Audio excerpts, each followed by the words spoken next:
Olá a todas as pessoas, sejam bem-vindos a mais um vídeo de filosofia. Para hoje eu decidi falar acerca da autonomia intelectual. Para isso eu vou ler um bocado, mas principalmente vai ser a reflexão filosófica sobre esta minha obra, ensaio sobre individualismo intelectual terapêutico, nesta parte mais especificamente individualismo intelectual, apesar da dimensão terapêutica ser fundamental para potenciar este individualismo intelectual. Então, leio só talvez dois parágrafos aqui desta obra. Acerca da autonomia. Portanto, a autonomia está profundamente enraizada na liberdade intelectual e na responsabilidade individual. Etimologicamente, digamos assim, uma pessoa autónoma é uma pessoa que dita as leis a si mesma. É uma pessoa que faz uso do próprio entendimento, o que significa que não pode ser uma pessoa escrava da opinião alheia sobre si. A autonomia de uma pessoa também está profundamente enraizada na independência emocional potenciadora da independência intelectual. A autonomia é central para o individualismo. Depois a coisa continua.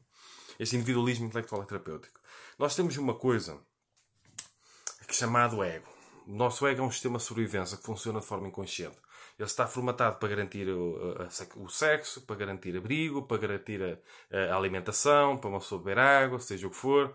Está formatado com base no medo é um sistema de sobrevivência, não é? Porque estarmos com medo, estarmos alerta. Por exemplo, se eu tiver medo de uma cobra, é menos provável ela picar-me e matar-me com o seu veneno. Estão a perceber? Portanto, este medo está sempre a proteger as pessoas. Cria defesas, digamos assim. E ele funciona de muitas formas. Os medos mais básicos, por exemplo, são o medo da dor, o medo da morte e o medo da rejeição. E neste enquadramento do medo da rejeição, e é preciso ter noção que o nosso ego é um sistema de sobrevivência que funciona de forma inconsciente, uma atitude mental até, ela realiza-se de muitas formas. E esse medo da rejeição pode fazer com que uma pessoa perca a sua autonomia intelectual de muitas formas. Até porque o nosso ego ele propõe uma tentativa de realização de fora para dentro. Portanto, a pessoa está mais formatada em o que os outros vão pensar, o que os outros vão fazer, o que os outros vão dizer, porque isso pode comprometer a sobrevivência. Portanto, está sempre formatado com base no medo do que uma tentativa de realização de dentro para fora. Porque aquilo que eu sinto que devo fazer. De que o respeito por si próprio, a autoaceitação, a autoestima, tudo isso aí voltado para dentro, tem a ver com um ato individualista, que é da individualidade voltada para si própria, centrada em si própria. No sentido terapêutico, não no sentido da pessoa não querer saber dos outros. Isso tem a ver com ego, que é este sistema de sobrevivência. Não é? Este sistema de sobrevivência faz com que a pessoa não tenha às vezes preocupação se está a prejudicar os outros, porque interessa é estar bem, interessa é safar-se. Estão a perceber? Isto tem mais a ver com ego. Não querer saber dos outros tem mais a ver com ego, não é com este individualismo intelectual terapêutico que eu proponho. É que se uma pessoa não voltar para dentro e procurar uma realização de dentro para fora, se uma pessoa não procurar contrariar este ego, busca uma realização de fora para dentro, se uma pessoa não contrariar este ego que está formatado com base no medo da rejeição, por exemplo, a pessoa não consegue realizar a autonomia intelectual. Kant disse, de uma forma ou de outra, que o iluminismo seria a saída da minoridade culposa, mais ou menos assim. Que é a necessidade de fazer uso do próprio entendimento. E a pessoa não consegue fazer uso do próprio entendimento se for escrava do que os outros poderão pensar, se for escrava do medo, se não conseguir viver uma vida tão autocentrada que não siga o rebanho. O próprio budismo zen tenta fazer isso. Tirar a pessoa do rebanho, tirar a pessoa da manada, tirar a pessoa do Maria vai com os outros, do macaquinho de imitação, que só vive de efeito mimético, não tem vida interior, não respeita a própria essência, não aceita a própria singularidade, a própria individualidade. E para uma pessoa poder fazer isso, precisa de uma espécie de individualismo intelectual e terapêutico. Há muitas coisas que condicionam, por exemplo, a nossa autonomia intelectual, o nosso ego, o principal inimigo, digamos assim, acontece entre nós, a nossa consciência, o nosso ego. A nossa mente, digamos assim. O nosso ego protege-nos, defende-nos de tudo, estão a perceber? Ora bem, se eu pensar por mim próprio, se ao pensar por mim próprio poderei ser diferente e com isso poderei ser rejeitado pelo grupo, lá dispara ali a defesa do ego, que é não podes pensar por ti próprio, não podes ser diferente porque poderás ser rejeitado pelo grupo. É um sistema de sobrevivência. Então, além de, se uma pessoa viver numa sociedade decadente, não ser quase permitido de alguma forma a pessoa ousar fazer uso do próprio entendimento, não é? O filósofos condenados à fogueira por ousar pensar, numa sociedade talvez mais evoluída, pelo menos que estas, a pessoa fazer uso do próprio entendimento não é assim tão perigoso. Pode colocar medo.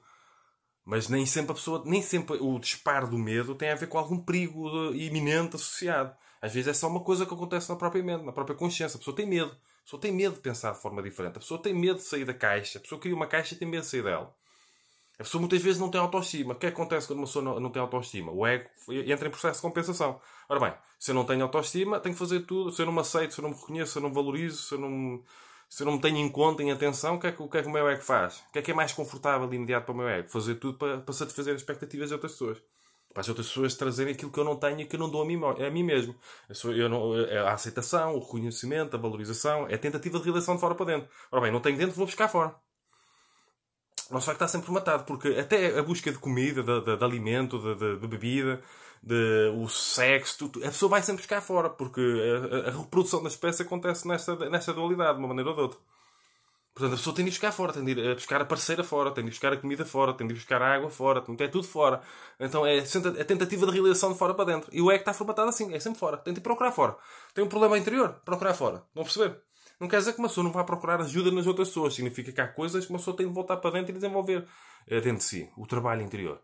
E o ego não está interessado no trabalho interior. O ego está interessado em soluções imediatas. Ele é conforto-centrista e imediatista. Quer gastar energia. Quanto menos energia ele gastar, melhor. Quanto menos tempo ele perder, melhor. Portanto, soluções a médio e longo prazo que envolvem trabalho interior não passa muito pelo ego, digamos assim. Até porque não é fácil nem confortável uma pessoa assumir responsabilidade pela própria falta de autoestima. Assumir o poder que tem e o dever que tem de se cuidar interiormente. É o que acontece. O nosso ego é um sistema de sobrevivência. Ora bem, eu não tenho... Está formatado tentativa de realização de fora para dentro. Eu não tenho dentro, vou buscar fora. Quem é que me vai trazer autoestima? O que é que eu tenho de fazer para trazer autoestima? Para os outros me darem aquilo que eu não dou. E neste caminho, até na dança do acasalamento humano, como eu chamo, que é a necessidade de exibir beleza e de poder, para chamar a atenção e para destacar dentro dos próprios pares, e chamar a atenção e dar nas vistas Estão a perceber? Isso aí faz com que, mais uma vez, a tentativa de realização de fora para dentro. E é o ego que faz isso aí. E esse mesmo ego, que é um sistema de sobrevivência, de reprodução da espécie, que cria defesas a tudo que possa envolver o medo e assim, e que possa colocar em causa a própria singularidade, individualidade, essência, seja o que for. Esse mesmo ego bloqueia a autonomia intelectual. A pessoa deixa a pessoa passa a viver em função do medo de pensar por si mesmo. Porque isso pode trazer potenciais consequências, mesmo que inconscientes. E assim a pessoa deixa de fazer uso do próprio entendimento. Por causa do próprio ego. Ou potenciais, digamos, perigos externos. Pode haver sempre. Uma pessoa está aqui, isto é um desporto radical. Viver é um desporto radical, de uma forma ou de outra. Só que uma pessoa vale a pena uma pessoa fazer uso do próprio entendimento. Mesmo que possa ser rejeitado pelo grupo. Principalmente vivendo numa sociedade de direito. Ou no Estado de Direito. Porque este ego ele fazia mais sentido há muitos anos atrás, não é? Mas não faz tanto sentido em estados de direito, digamos assim. E a pessoa precisa, para encontrar a realização, se o objetivo for a felicidade, a pessoa precisa de autonomia intelectual, de uma maneira ou de outra. Precisa e essa autonomia intelectual, vamos ver. Para uma pessoa poder ter independência intelectual, ousar pensar por si mesmo, mesmo que seja rejeitada, às vezes por autoridades intelectuais, seja o que for, a pessoa precisa de independência emocional. Essa independência intelectual não é possível se não houver independência emocional. E essa independência emocional está profundamente enraizada na autoestima. Portanto, se uma pessoa não voltar para dentro e não desenvolver autoestima, muito provavelmente em muitos enquadramentos a autonomia intelectual será condicionada porque haverá um bloqueio da liberdade intelectual. E a autonomia intelectual está profundamente enraizada numa liberdade com L grande, não é? Maiúsculo, liberdade intelectual. Que precisa de que uma pessoa assuma a responsabilidade intelectual e responsabilidade individual.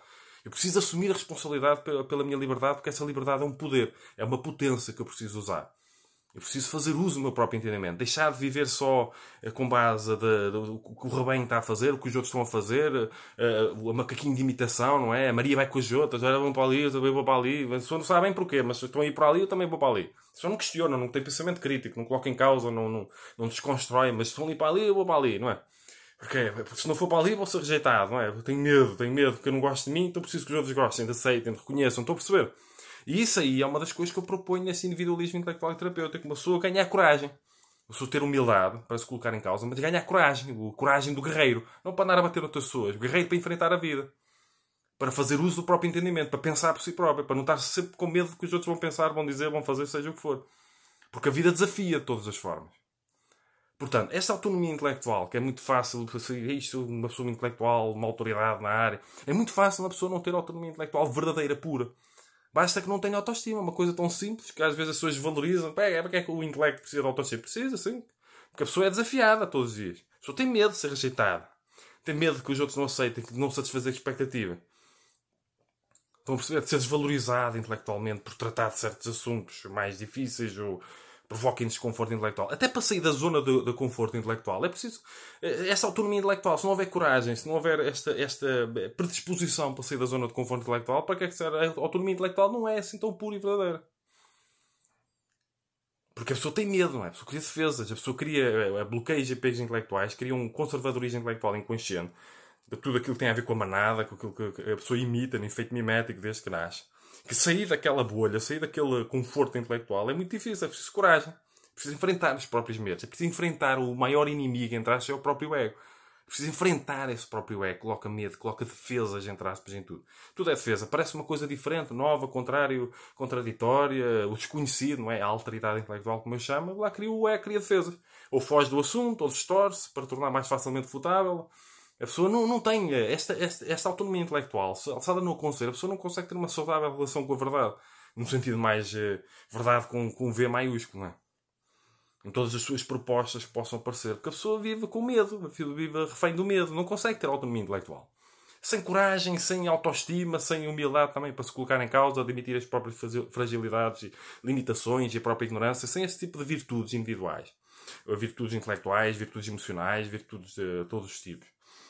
Morais, éticas, uma pessoa não consegue ter autonomia intelectual, porque ela está envolvida e conectada com todo este tipo de virtudes, com a necessidade de uma pessoa desenvolver autoestima, autocentragem, autoconsciência, a liberdade intelectual, a responsabilidade intelectual, tudo isso é necessário e está envolvido com a autonomia intelectual. Autónomo, aquele que dita a lei a si próprio. A astronomia, a lei do jazz, estão a perceber? Não é a ditar a lei e não querer saber das leis que existem na sociedade, não sabia, não é isso. É a pessoa fazer uso do próprio entendimento.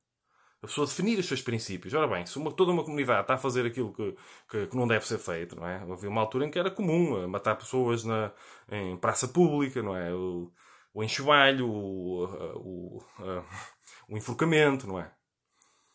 Condenar pessoas que só pensam de forma diferente. Eu não tenho que fazer algo, ou estouradas da vida, seja, eu não tenho que fazer alguma coisa só porque os outros fazem, não é? Eu tenho uma consciência, tenho que colocar em causa. Este todo tipo de questões que podem ser colocadas com a Alemanha nazi, por exemplo. A pessoa tem de fazer uso do próprio entendimento. Isso tem tudo a ver com a autonomia intelectual e não é tão simples como pode parecer, porque a autonomia intelectual não tem só consequências. Ela também é consequência, ou potencial consequência da liberdade interior, da autoestima. Parece uma coisa tão simples, autoestima, assim, é preciso autoestima para viver e para os relacionamentos, também para estas coisas, não é?